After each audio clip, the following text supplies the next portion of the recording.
Welcome, everybody. My name is Mina Jane, and I'm the director of the Ashland Public Library. And I'm very thrilled to be here with Gabe Cole Novoa, who agreed to do this a few months ago. And we've just been like, oh, Gabe's coming. He knows we're big fans. So before we get to him, because we will have the full hour to hang out with him and ask questions, I would like to thank the Friends of the Ashland Public Library for supporting all of our programming. We couldn't do this fun stuff without them. And I'd also like to thank Gabe, who let us share this program with other libraries. And as I was telling him, we had some libraries that were like, oh my gosh, you've got Gabe. So I'm hoping to see, fans and of course, people from those libraries. I'm very happy to have you here. You can buy signed books by Gabe from Aesop's Fable, which is a local indie bookstore. I will put the link in the chat for you, as well as all of our partnering libraries. And without further ado, I'm just going to go right into our conversation. If you have questions for Gabe, please put them in the Q&A so I can keep track of them. If you just want to chat with each other, feel free to use the chat for that. So I think I was going to say that Gabe is not going to put his cats in the picture because I thought that was really funny in his bio. He also we'll talk about your books, but I love the fact that you knit and crochet and you have that big Thank pile of you. knitting stuff there. Yes. So welcome to our virtual stage, Gabe. And we're just going to get right into tell us about yourself because, of course, Eileen was interested in the knitting, just to talk about for me. But tell us about yourself and Most Ardently, which just came out. Thank you. Yeah, I should have brought some of my knitting stuff. I didn't think of that. But anyway, hi, I'm Gabe Kolnavoa, author of Most Ardently, a Pride and Prejudice remix, along with The Wicked Bargain, The Diablo's Curse, and the Beyond the Red trilogy, which was written under my old pseudonym. I'm a Latina trans guy, and my pronouns are he, him. I write books starring marginalized characters grappling with identity and often, though not always, some kind of magic. So Most Ardently is a queer YA retelling of Pride and Prejudice, in which the second eldest Bennet is a trans boy named Oliver, and Darcy is gay. Love it. And I'm going to dig into Most Ardently in a bit, but I wanted Mhm. to ask just a few things about you to start. So, were you always a reader? Yes, yes. Ever since I was very young, my parents got me started reading when I was like 4, and I never stopped. And what was your favorite book growing up? So I loved the Artemis Fowl series by Owen Colfer. I Mhm. read the entire series, reread a bunch of the books. I even had like this little fan book that had like the Gnomish language key in it, so you could read secret messages in the Artemis Fowl books and like the margins. So I was like super into that series. I really loved the idea of a secret magical world hiding in our everyday world, and I also really enjoyed of course, the funny, witty dialogue that's emblematic of the series. Absolutely. That's a good series to grow up on because it has sort of a little Yeah, bit of everything for everyone. Um, definitely. and at what point did you realize that you wanted to be a writer? Yeah, so I started writing with the intent to publish when I was 13. I was a new eighth grader at a K through 8 school where everybody had known each other since they were literally in kindergarten. And having just moved, I felt really isolated from my friends and the world that I knew. So I turned to books, which had always been a refuge for me, and writing as an escape. And I continued from there. So I started off writing pretty much entirely fantasy and science fiction, but with The Wicked Bargain, I dipped my toes into historical fantasy, and I realized that in addition to magic, I also really love writing queer historical books. hmm And um, did you find that you were writing your own story, like what you would have liked to read when you were that age, or now your age? I mean, I always write what I want to read, basically. I think that probably has continued this, or rather stayed the same throughout as I aged. It just became a matter of what I wanted to read changed as I aged as well. So it was a lot of fantasy, then there was a lot of sci-fi, and now it's queer historical books. So that's what I'm really into right now. And um, so what has been the response to your books, especially given the world as it is? And, we don't have to get into politics, but just, how has it been for you to be writing queer historicals and magical books in the world as it is?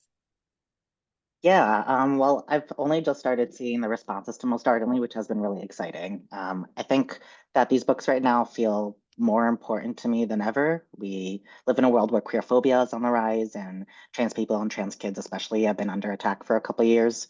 So between book bans and legislation and all of that, the messaging sent to trans people and to trans kids is that we don't belong and that there's something wrong with us or we're inherently dangerous. Queer and trans people have been left out of the literary canon for decades. And so to have the opportunity to write a version of a work that's such a cultural touchstone in which trans teenagers interact with real aspects of historical queer society and this he's loved and accepted and he gets to celebrate who he is, it just felt really absolutely vital to me in such a hostile climate because trans and queer people have always been here and we will always be here. And I wanted to write a book that celebrates queer love and gender euphoria and tells trans teens that they belong and they're worthy of love and a happy ending.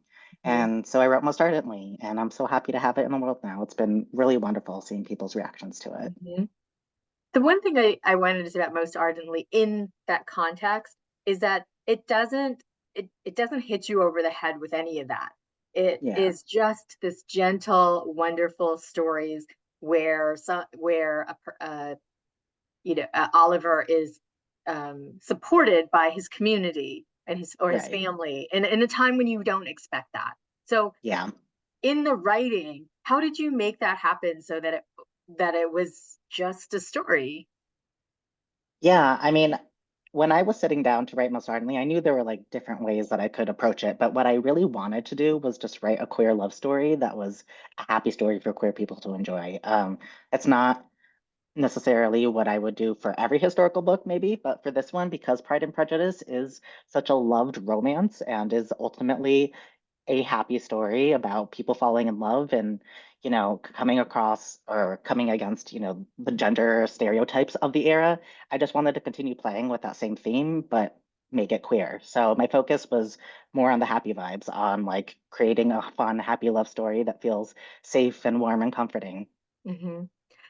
But Pride and Prejudice has been retold in so many ways, and in every sort of media. What drew you to do a retelling of Pride and Prejudice, and maybe not one of the other Jane Austen stories?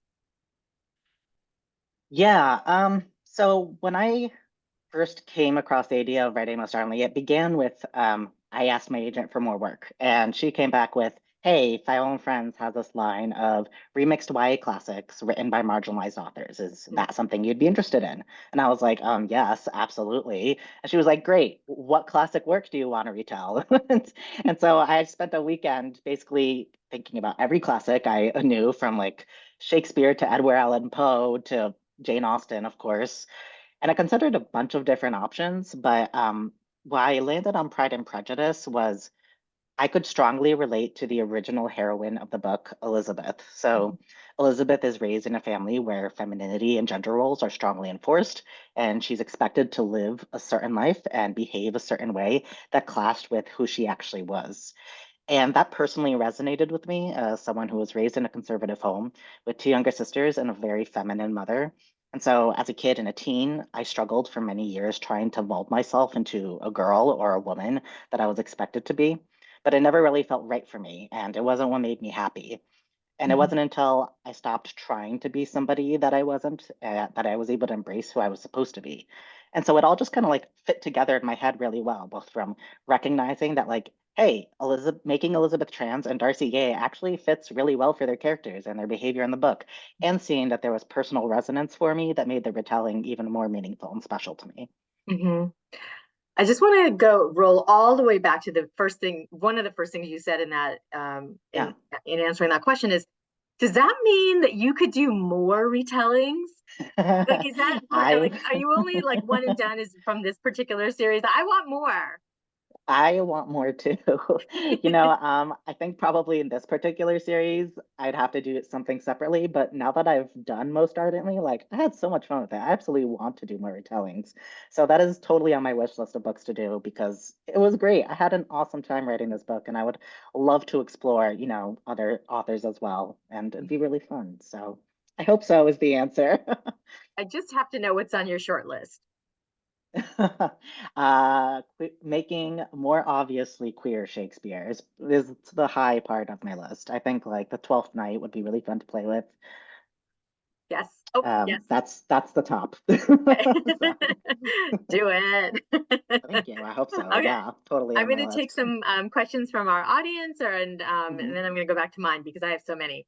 Sam asked, Sam is part of our romance book club, by the way. Since this is part of the Remix Classics, were you specifically approached to write Most Ardently, which you were? Or um, actually, you already answered this question, or how did you get involved in this wicked cool series? Did you know of this series prior to it actually being approached to you? Yeah, so I wasn't approached to write this book specifically. I was just approached to write a retelling of a classic, and then I picked from there. So I found out about it about the time my agent brought it up to me. At that point, I want to say there were like a couple books that had been published, but it wasn't like quite as huge yet because there's still a couple years in between. So I vaguely was aware of it, but didn't really become more aware of it until like my agent kind of put it in front of me, and I started doing my own investigating and kind of went from there. Mm-hmm. Well, we're very glad you did. Me Um, too. Jail asks, what is the most challenging part of bringing queer representation into a genre time period that has been typically uninclusive of non-straight romances or characters? Yeah, fair. Um, Well, I will say that I had some advantage in that right before I started writing Most Ardently, I had written The Wicked Bargain, which coincidentally takes place in the same time period and also has trans and queer characters. The Mm-hmm. difference was it was in the Caribbean versus England. However, when I was researching for The Wicked Bargain, I'm sure you will all be shocked to hear it is a lot easier to find information about how people were living in England in the 1800s than it was to find information about how people were living in the Caribbean in the 1800s. So I'd kind of absorbed a lot of information that I then ended up needing to write Most Ardently, but it helped me out because when I was thinking about what books to do, I knew I already had this like background information of like, well, I kind of have an idea of like what people lived like, what they looked like. What I need to know is what was life for queer people, because that specifically I didn't know yet. Mm-hmm. So I got to dive into that, which was really fun and cool history. And then I got to incorporate it from there. That is really curious to me because I think a lot of people are now telling the fuller story of what happened in history, and whether it's fiction or nonfiction, and that research, how did you find it in terms of like actual people who were, I'm like, what kind of primary sources are there for trans people in that time period? Yeah, I mean, the books that I was able to find were tended to be more like generalized of like here are a couple people across a variety of time periods who, are examples, rather than like here are a bunch of people from the 1800s specifically. Like that I didn't find. But having those examples was useful and also just understanding in general like all right, I know queer and trans people existed. I also recognize they weren't really written about very much. So what do we know about what they lived like? And some of those answers were more about how gay men were, lived. And that was honestly a helpful entry point because then I was like, okay, what were their spaces like? Who else also was allowed to enter those spaces? And that's where I found like, hey, trans people were also allowed to enter these spaces. So it was a lot of just thinking about the gay community or the queer community in general and what life was like, and then kind of branching out from there. And no, I didn't have like a ton of specific trans men examples, but I did have a couple here and there that were just helpful to know in the background. Hmm. Well, and that's why they call it fiction because you can, Right. use your imagination. But is there Yeah. a level of like human nature in that too? Like, trans people now are certain, they have certain, um, thoughts and behaviors and ways of Sure. thinking. Is that just sort of like goes through time? Like I always think human nature is human nature. It doesn't change that much. Yeah, I mean, when I was thinking about Oliver's experience, I was thinking a lot about like, all right, what was my experience like? But then also, what would have my experience been like if I didn't have access to gender affirming care? If Mhm. I didn't have examples of trans people around me? If I, understood how I felt and who I was, but like didn't know anyone else who was like that, what would that be like? What would that feel like? So it was a lot of self-interrogation about like trying to place myself in that situation and place myself in a place where I understood like what the limitations would be because they would be different from the access that I have now.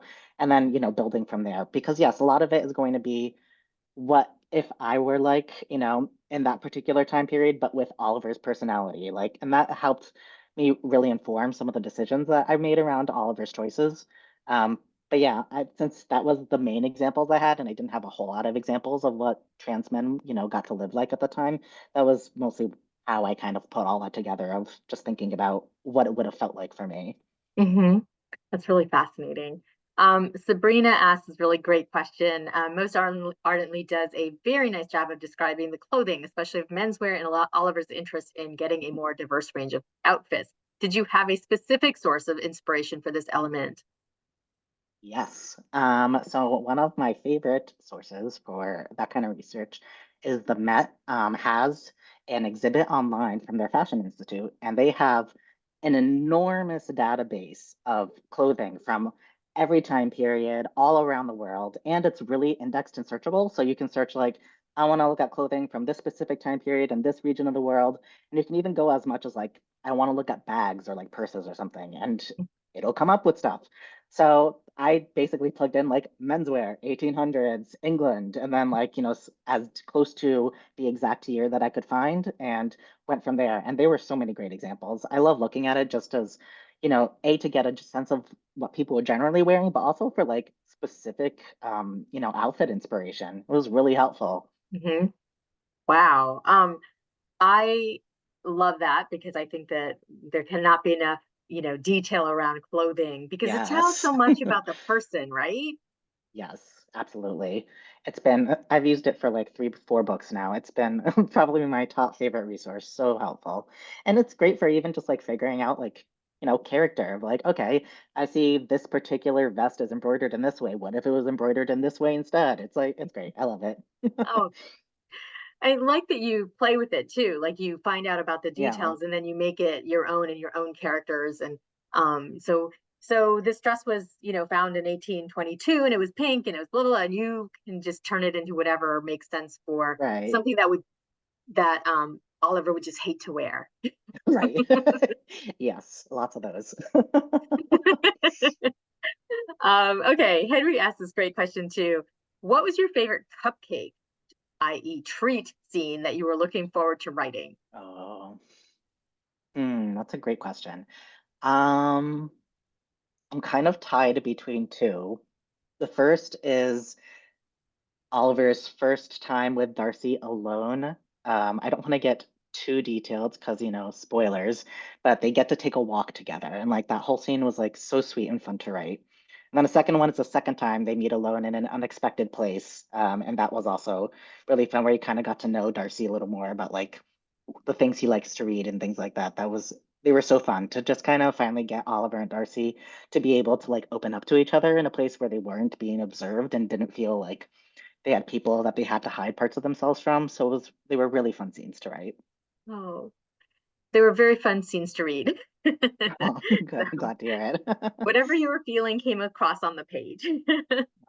um, Michelle says, I was very curious about how you decided what to do with the Wickham character. I really loved what you did Mm. do. It was refreshing. Was there other directions that you had considered?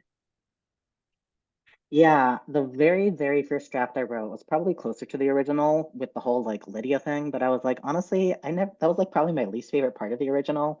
So I was like, first of all, this felt shoehorned in. Like this doesn't fit with the story I'm trying to tell. But also like I just don't like it personally. And it occurred to me like I can change this. I can make this actually less uncomfortable for me personally, but also B, like it can be more connected to Oliver's story. So I completely revamped that, and I'm really glad I did because it came out so much better, and it worked a lot better just for Oliver's story the way I was trying to tell.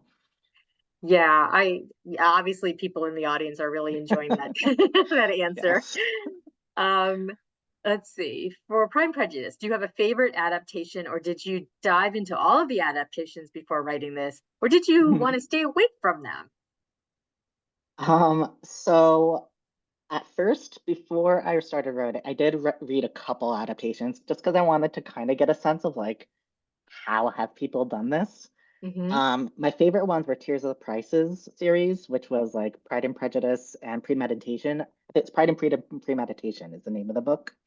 And it's like Sherlock Holmes meets Jane Austen, basically. So that was super fun. Completely changed the storyline, of course. So it was like, a looser adaptation. And then I also read a couple chapters of Pride and Prejudice and Zombies, but then as soon as I realized this was literally like copy and paste for zombies, I was like, oh, less interesting. So I stopped reading that. So those were the main two that I remember, and it was not difficult to pick a favorite from there, but I did look around to see, kind of get a sense of like, what is it that people have done already before I decided how I wanted to land. I do have to ask, have you seen the Colin Firth one? Oh, a little bit. I've only seen like the beginning of it. The one I'm more familiar with is the 2005 adaptation. Okay, well, you're gonna have to go back and find it because, Okay. the water scene, that's all I can say. Okay. All right, so what differences did you find in writing fantasy elements into historical fiction versus just historical fiction? Is there one that you like better? Yeah, so that's a funny question because before I started writing Most Ardently, that was like the thing that scared me, the fact that it didn't have magic. And I was like, I've really only written books that have like some kind of fantasy element. And the thing that I was scared of, I was like, what if I get bored? Like, what if I don't end up not liking writing this? But totally unfounded fears. As soon as I started writing, I was like, oh, this is fantastic. And I just dove right in with Oliver's story, and his voice caught me immediately, and his story was just like so personally resonant that there was no concerns whatsoever. But I think the thing that probably made me pause the most at that was really at the plotting stage where I was thinking about like, okay, especially for Oliver. So like I can't give him some kind of like magical transition solution. Like he doesn't have access to that. Hmm. I can't, unlike the Wicked Bargain, you can't make a deal with some magical being to like help him. Like that's not gonna work for him. So I had to think a lot more realistically about like, all right, what would life actually have been like for him without any of these magical influences that may have made things easier for him. And so it was a different challenge, but it ended up being really fun and just a different way of looking at it. So I would totally do it again. Well, I'm curious about if, and I'm curious about this in general with retellings. Is there any aspect of it that's easier because it's already a known story and you don't have to, like Sam says, do location and time period research because it's already written? Right. Yeah, there's definitely certain aspects of it. I mean, plotting was obviously easier because I had a framework already to work with. It was just a Mhm. matter of what do I want to do with this existing framework to make it the story that I want to write. So that was easier in that sense that I had some kind of structure to begin with. And I think that also made it easier when I began first drafting because I had so much detail already to work off of. But at the same time, especially with Pride and Prejudice, knowing that there was like a massive fan base and this is a really big cultural touchstone and Mhm. so many people love this book, it put way more pressure on me than some of my other books have. So I was like low-key terrified when I started writing. I was like, oh my god, like what if I mess this up? There's so many fans, there's so many people who like know this book and are going to have certain expectations. And that was scary. I won't pretend it wasn't scary. But I think the more I wrote and the more I got into the story and I began to fall in love with the story, the less I worried about that. Mhm. I do have to say, and Michelle agrees, that we're very intense about our Pride and Prejudice. So if you had messed it up, you would know it. I know. I was so aware of that while I was first drafting. Yep. Well, somehow you pulled it out because it's great. Thank you. Sam and I both agree that the cover is absolutely gorgeous. It's Oh my so God, eye-catching. yes. What kind of influence did you have on this cover? Because most authors don't have a whole lot. Yeah, so this one, honestly, I didn't have to do that much influencing. I basically at the very beginning told my editor, like, I want this to be an illustrated cover. These are the kind of themes I'm thinking. And they came back with, hey, how about Marla Loon? And I looked at their work and was like, oh, yes, please, because their work is so incredibly beautiful. Hmm. And then a couple months later, I got some sketches. And so they were like, here are four different, like layouts of what the cover might look like. Which ones do you like best? Yes, it is Marla Loon. And so from there, I got to say like first, second, third, fourth, basically. It was like, and I think they went with the one that was my favorite. But if the marketing team had picked another one, honestly, it couldn't have gone wrong because all of them were great options. They were so great. I um I think there would be a lot of authors that are very envious of that process because so many of them, like especially now, because I mean I read a lot of romance and I just think, the covers are so not telling what the story's about. Yeah. Yeah, I got so lucky with this. I mean, I every time I got to see like a new iteration of it, I was just like on the floor with like, the details are so beautiful, and there was very little that I had to, ask to have changed. Marlo did an incredible job, honestly. I feel Mhm. very, very lucky. Yeah, well, so do we because our eyeballs are happy. Yes. Um, Sam also asked, what were some cool things you learned while you were doing your research, especially about the time period and location? And I'm going to add for trans people. Like, what did you learn that Yeah. was really interesting in that time? So prior to researching, I had some vague ideas of how queer people got around, but and like what life was like, but I didn't really know the details. Hmm. So learning about Molly houses was like very eye-opening to me, and I did a lot of research into Hmm. that as to like, what was it like in terms of just like what were the laws like? How well were these laws enforced? Where did people go? Like what were these safe spaces? And then learning that Molly houses were like a lot more open than I might have thought that they were was like really cool. So I think honestly, just like understanding what life was like was really interesting to me. Also understanding of like what different eras where things became more difficult or less difficult. So the particular era that Most Ardently takes place in is like right before the Victorian era where things got like really bad for queer people. So like, just learning those intricacies were like things that wasn't really completely aware of before. And I found that really fascinating.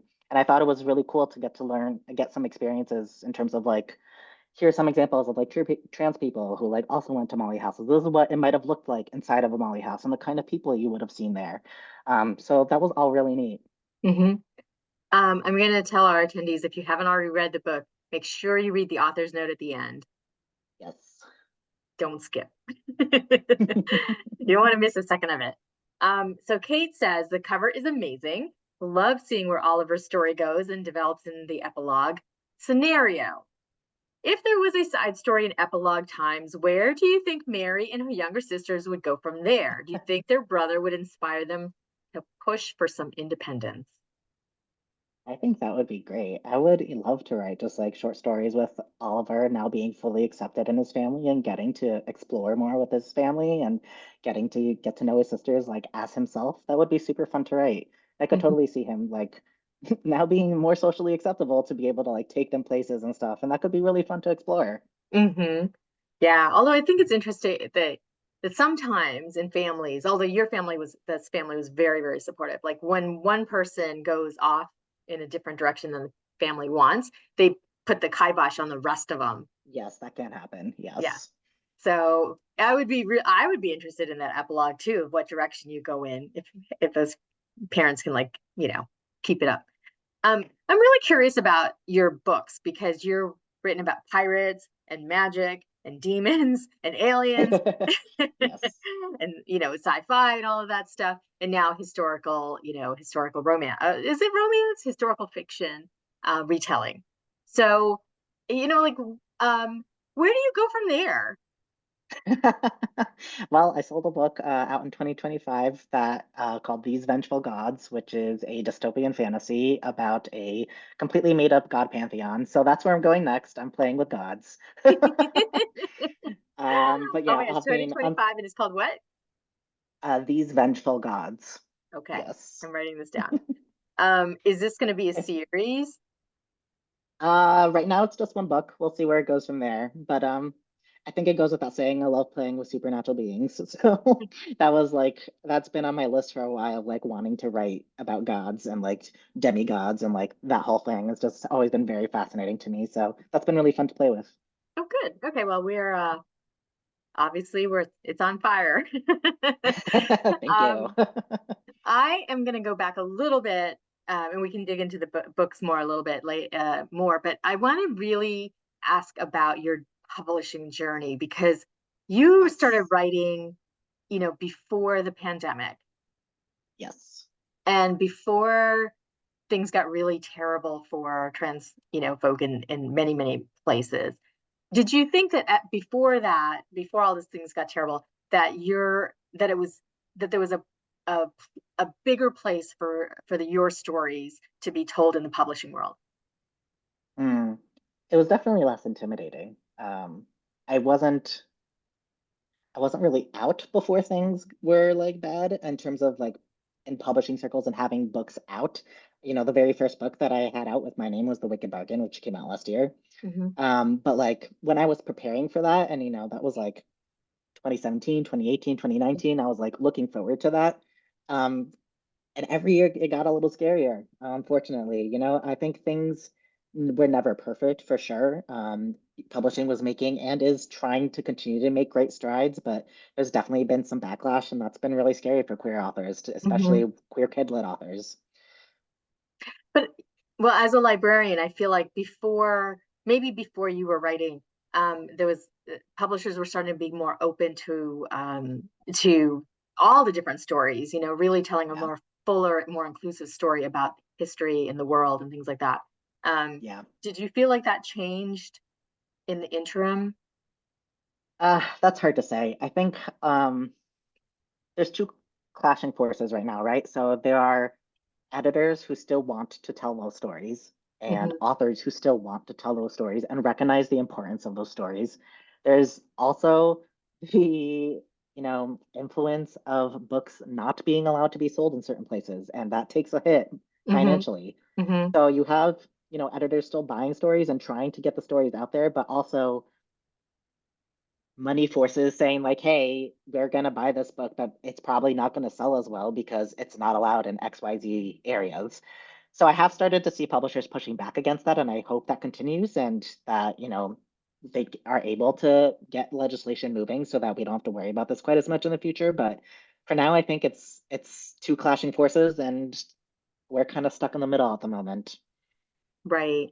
Well, in terms of your own journey and separate from this part of it, did you have to get an agent first? Is that how you got into the publishing thing? And did you get a good agent right away? How did that work for you? Yeah, so definitely not right away. So I mentioned that I started writing when I was 13 Yeah. and like wanting to publish then. I started querying that book that I wrote as a 13-year-old when I was like 14 or 15. I continued writing books and pursuing publishing very seriously throughout my teen years, but I did not get an agent until I was 22, and my first book was published when I was 24. So my very first published book, Beyond the Red, was actually the 10th book that I wrote, Oh. and it was the sixth one that I tried to get published. So it was a long journey of 10 years and a lot of rejection letters and so many query letters to agents. And then, of course, more rejections when we sent the book out on submission. So Beyond the Red and the two sequels published with a small publisher, Skyhorse Publishing. And then I struggled for a couple of years to get my next book deal. I wrote like six more books over those years, sent two of them on submission. Then once I'd been on submission with one of the books for like almost a year without success, I talked to my agent and I said, like, hey, I have this book I'm really excited about, but it's only partially finished. I'm not done with it yet. Like, do you want me to finish it, or should we try to put it out on proposal? And my agent said, you know what, let's go with a proposal package. Like, why not? So we sent that out January 2020. And I got lucky. That sold pretty fast. We knew by February that we had strong interest, but then of course, what happened in March 2020, the pandemic happened. But even with that, we had a deal memo agreed on by like April. So things were pretty fast, all things considered. That was The Wicked Bargain, which Hmm. came out last year from Random House. And then the second book in my contract, The Diablo's Curse, comes out next month. And then we sold Most Ardently to Macmillan shortly after that. And of course, now I mentioned These Vengeful Gods, which will be on 2025. So that brings us to today. But yeah, agent first Well, and definitely not an overnight story. well, I was going to say you were almost the Christopher Paolini of trans stories. Almost. I was very jealous of Christopher Paolini as a teenager. I will not lie. As an adult, I was jealous of him. I'm not a writer at all, but I was just like, how do you do that? I know. Yes, Christopher Paolini. Oh man. Doing it for everybody, right? Hmm. Um, Now that you've mentioned the gods again, Sam does say, as a Yes. queer person myself, there's that joke that every queer person has a favorite Greek god or goddess as a kid. Did you have one growing up, or do you have one now? Did I have, you know what? I don't know that I had a specific favorite, but I was very interested in the Greek gods and I loved like all of it. I love the whole idea of demigods and half gods, and I was like completely fascinated by all that, which like I said, now I'm super stoked to be writing my own. I don't know that I had a specific favorite, but the ones coming to mind are like Apollo, I know I was super interested in, Athena, I was super interested in, Artemis. So like yes, but no. It was more of just like an interest in the gods in general and the pantheon in general. Mhm. You must have grown up with Rick Riordan. Oh yeah. Love the Percy Jackson series. Yes. Have you been watching it? Not yet. It's on my list. I'm very excited to watch it though. It looks fantastic and I'm so happy that Rick is happy with it. That like really makes me excited about it. So Do can't you know wait. do you know Rick now that you're like, in the same Oh, pantheon? absolutely not. I wish. But I follow him online. Okay. As do we all. Yes. So let's talk about online for a minute, because one of the first things I said to you when before we got started was one of the librarians who partnered with us was so excited because she knew that you had been book talked and were very popular on that platform. How was that for you? A big surprise every time it happens. Honestly, when I think Most Ardently really was like the one that got popular on Book Talk. And when I first went into it, like I understood that there was like some potential for Most Ardently to become popular and like to pick up some buzz like more than some of my other books have, just because of an understanding of the fan base and what I was doing with it. That said, I would not call myself a TikTok expert by any means. And so every single video that I put out felt like a shout into the void. And it was really exciting whenever I got some people responding back. So some of my videos about Most Recently specifically have been popular and I love it. It's been so cool seeing the excitement and so fun getting to see people react to it. And it's been a blast. Yeah. Well, it's we were talking about this before, is that it feels like a place where readers can really have some influence on the books that become popular. Yeah, definitely. Yeah. It's it's a very dynamic interface. I know we were saying earlier that I think it's honestly just like the media of video being giving people the chance to be more creative and more have just like more fun with it than they might have been able to on like, more written media. It does require more of a commitment up front and like more of a time investment to get videos out there, and it can be like more intimidating because of that, but people come up with really cool stuff. So it's been really fun to see it take off. Yeah. Do you remember Vine? Oh God, yes. I do. Yes, RIP. I loved Vine. I thought it was so awesome to just have like a Yeah. 7-second video that tells you the entire story at one time. Yes. Oh my gosh, I haven't thought about Vine in so long, but absolutely. Yes, I remember I was so sad when it disappeared. There was some great content that came out of there. There really was. Yeah. Well, TikTok gives you a little bit more time, It which I think does, yes. is good and bad. Like I loved that sort of really succinct, gotta get it in that 7 second. Right. Yeah. So, and it's a little bit less work, I think, maybe to just like 7 seconds. That's Anyways, probably true. Yeah. yeah. But yeah, I miss Vine. Um, I just want to remind people we're here for another 20 minutes or so. If you have any some questions, make sure you put them in the Q&A. I did want to ask you, and we talked about this also before, is like you said you're a reader when you were a kid. Are you still a reader? Or do you have Oh yeah. time? Okay. So Do what I have have you time?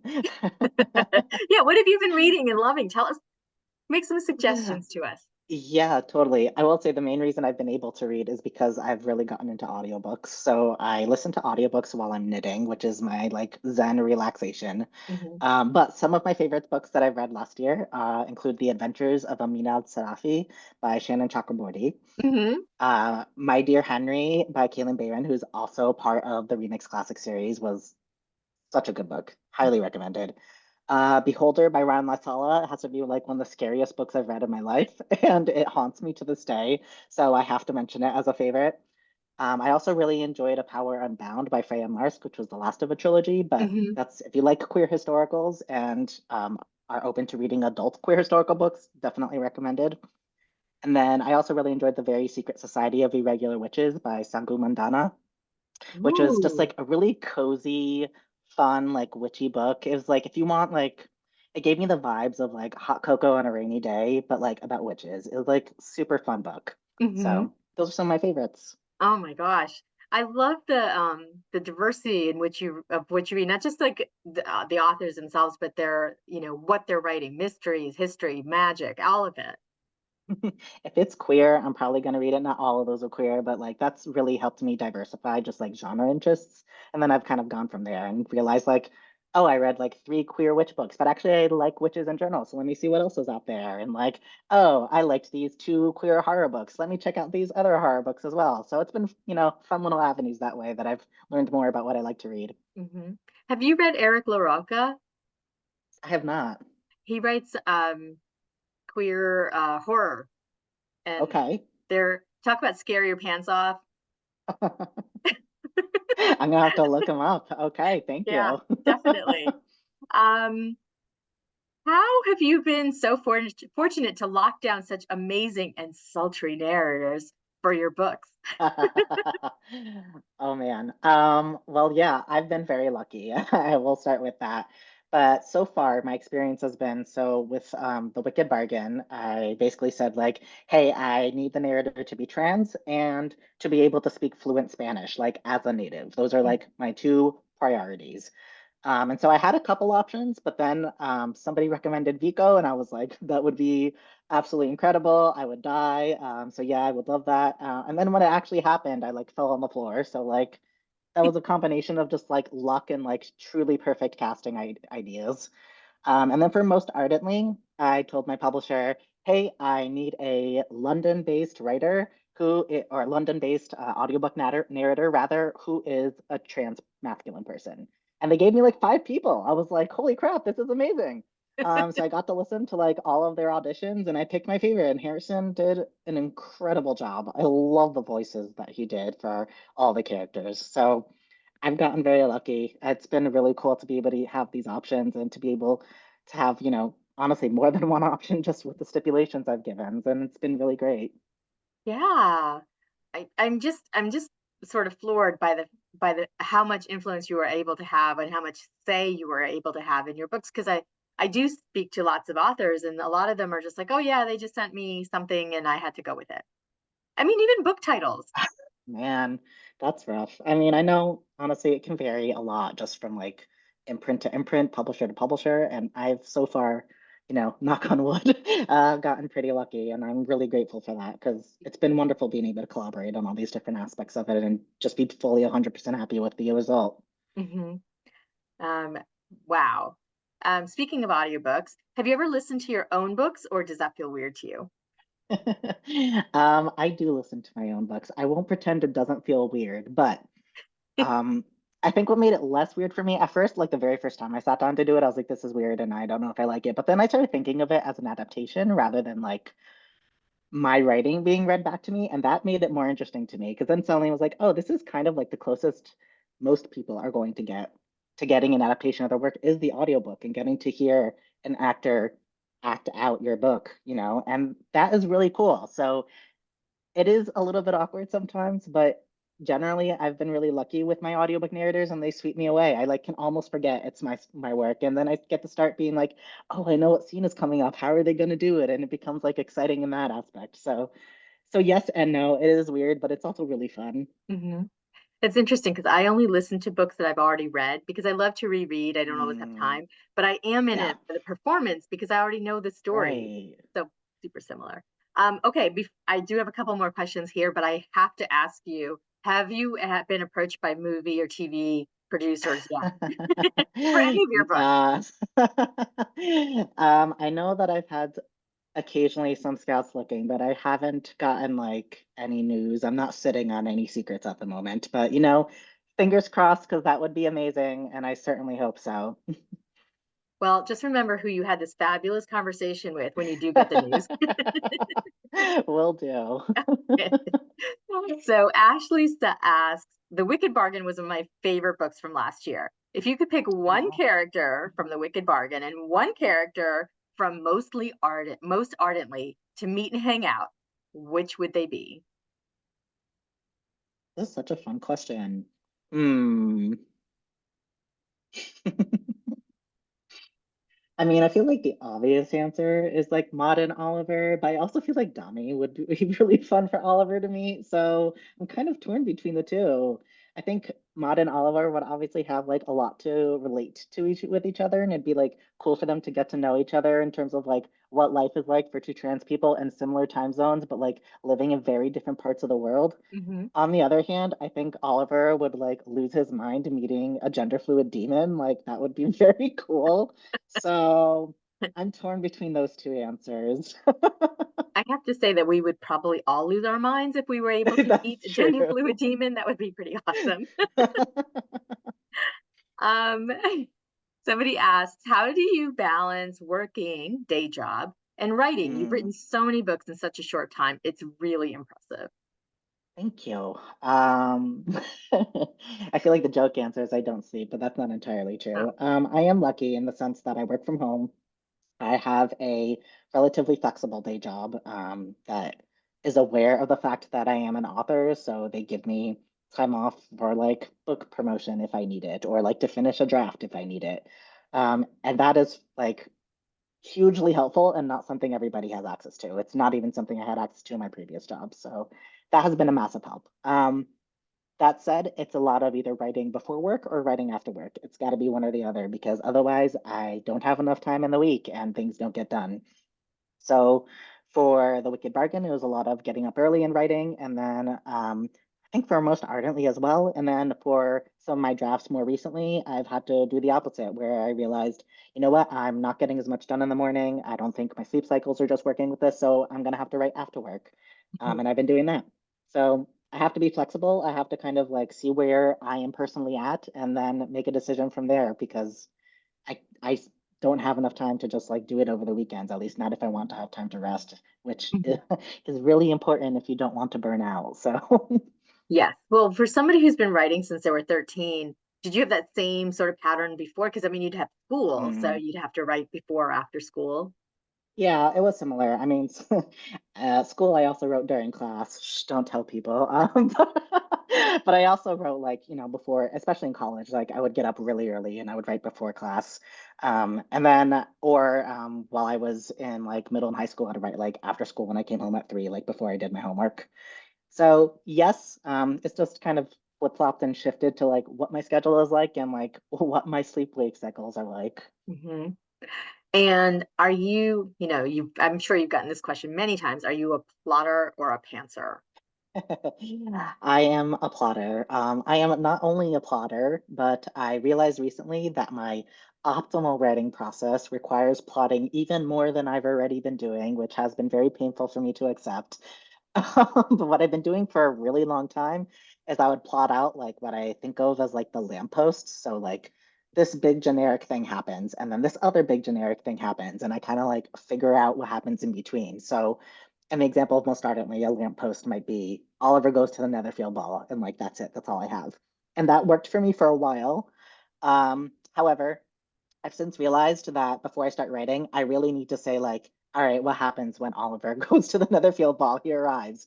What happens next? Because if I don't do that, I find that it's been a lot more difficult for me to get words down as quickly as I need them to be when I am also working another job. Right. But um, do I, so a lot of authors will say, "Oh yeah, my characters just totally took me in this other direction than I expected." Does that ever happen to you? Oh yes, totally. I think most often when it happens is actually when I try to plan out romances. Thankfully, this did not happen most ardently because that would have been devastating. But for these vengeful gods, I had like a very specific romance pairing, very meticulously plotted out. And then I started writing, and the protagonist and a completely different character just had like instant chemistry. And I was like, how dare you? Now I have to change everything because this is very clearly what it's supposed to be. So yeah, it does happen for me. I don't know why it tends to be in the romance departments, but for some reason that's what rebels most frequently for me. Well, it's all about the libido, Gotta Hmm. gotta go with that. The Do you read characters Katie? know what they want. Yes. Do you read Katie Robert? No, but I am familiar with her. Them. Yeah, I am them. familiar with Katie. Yeah. They Katie writes the Olympian God series, and Okay.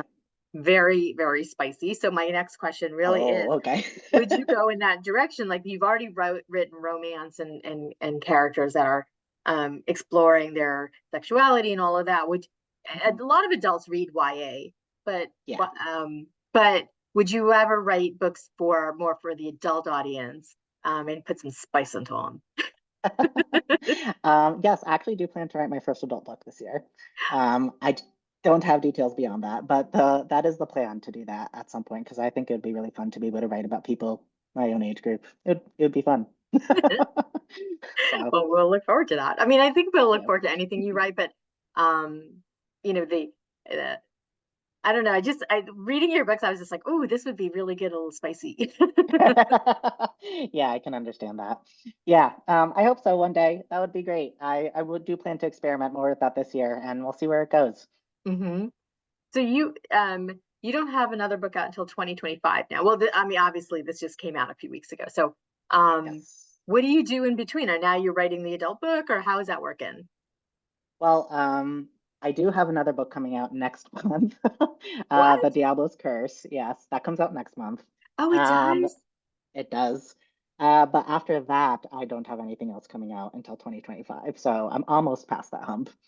So at the moment, I'm prepping for the Diablo's Curse. After that, I start working on These Vengeful Gods again. I need to revise that book. So that's like the next thing on my list. And after that, I get to finally start my adult book. So that's the plan for the rest of the year. So did you write two books in a year? Like, is that typical for you? Is I that easy sure for you? did. Not typical for me, no. It was a really busy, it's been a busy 2 years. Yeah, I basically wrote The Diablo's Curse as like a NaNoWriMo book, and then a couple of months later wrote Most Ardently, and then revised them back and forth with deadlines on top of a full-time job. And yeah, it was a lot. How did you keep them straight? Oh, well, luckily they're pretty different. I mean, so Most Yeah. Ardently is Most Ardently, and then the Diablo's Curse was like very heavy fantasy. And it's still historical, it's still queer, but like I was already familiar with some of the characters because it stars Dami, who's from The Wicked Mhm. Bargain. So Mhm. like things like that made it easier where I already had some context and it was relatively easy for me to go back and forth because they were different enough. Mhm. Um, on the other hand, things that made it easier is they were both in the general same time period. So like I didn't have to flip around with like technology or clothes that much. So it worked out in the best of ways, really. Well, I do love that those three books are. I thought for some reason I thought Diablo's Curse was out. Anyways, that they're all in the same time period. And I think it would be really fun if you did like a mashup. Yeah. Yeah, it'd be fun to throw the universes together. Yeah, because you said that there was no magic in Most Ardently Right, because of the retelling part of it, but there right. could be. There could have been. Yeah, I could have done that, I suppose. I didn't think of that. I decided to go for more like realistic retelling, but yeah, I totally could have. Yeah. Oh, I could see see the here, potential for magic. I'm just throwing out ideas. I know you'll do what's best for the world. Oh, thank you. Um, so if um if you had your like wish, what would be like the one thing you could do in publishing that you really, really want to do? Like book-wise, Hmm um, I would really love to do some kind of course trans protagonist, but like Latina, maybe Mexican influenced, like A Marvelous Light.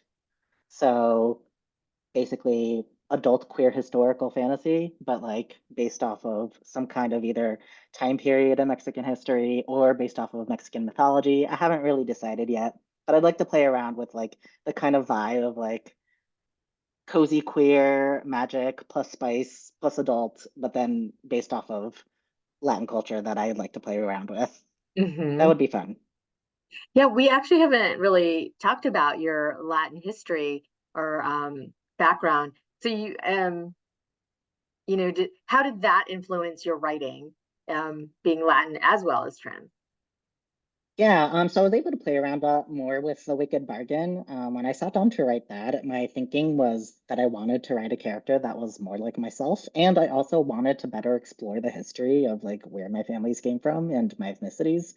So I got to kind of do both, where I played around with pirates, which is something I want to play around with, and I just thought it was really silly that most of our pirate stories do not have any people of the Caribbeans, despite taking place in the Caribbean. That just Mhm. seemed really odd to me. So I did research about like what Latino pirates are out there, and I got to learn a lot more about history and about aspects of history that I hadn't learned in school and that were more personally relevant to me. And I got to explore with that. So that was really fun. I learned a lot writing The Wicked Bargain. It felt like home being able to include Spanish and English in my books and, you know, bring up certain foods that I grew up on and things like that. It was really nice. It kind of gave it like this extra like homey, personal, nostalgic feeling for me. That was really fun to play with. So I'll definitely be doing that again in the future. I think it's incredible how you really incorporate, again, your own self and your own history and your own concerns about the world into your books, and then which translates into us reading about it and understanding ourselves a little bit better. Mhm. Thank you. I mean, I don't know if Yeah, that's.